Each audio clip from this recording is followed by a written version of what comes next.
নিষিদ্ধ প্রেম ও দহনের গল্প, শিক্ষক ও ছাত্র। একটি সাধারণ মুহূর্ত, নারী শিক্ষক অসাবধানতাবশত তার স্কার্টের কোণা সরালেন, যা থেকে উকি দিল তার সিল্কের স্টকিং।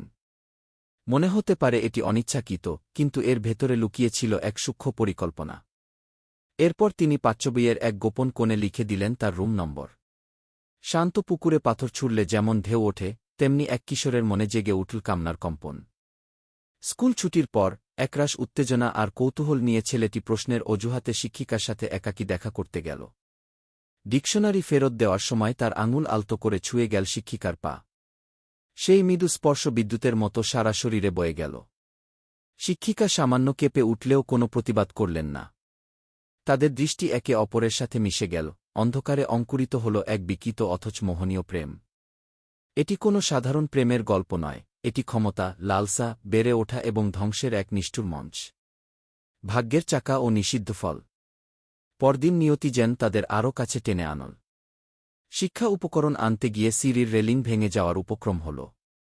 ঠিক সেই মুহূর্তে প্রধান শিক্ষকের উপস্থিতি তাদের একত্রে থাকার একটি যুক্তিযুক্ত অজুহাত তৈরি করে দিল। সেই অন্ধকার কোণে তারা প্রথমবার নিষিদ্ধ ফলের স্বাদ গ্রহণ করল। এটি ছিল নৈতিকতা বিরোধী কিন্তু প্রচণ্ড উত্তেজনাকর, ঠিক যেন তৃষ্ণা মেটাতে বিষপান করা। ভাজনা, সেই সুন্দরী ও মার্জিত নারী, আসলে অন্তরে ছিলেন ভীষণ একাকী। অন্যদিকে ছাত্র স্টিগ, একজন মেধাবী কিন্তু বিদ্রোহী কিশোর। প্রথম দেখাতেই ভাজনা তার ভেতরের সেই বুনো স্বভাবে আকৃষ্ট হয়েছিলেন।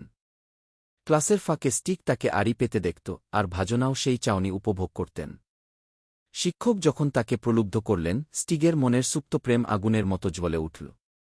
লালসা ও একাকিত্বের খেলা।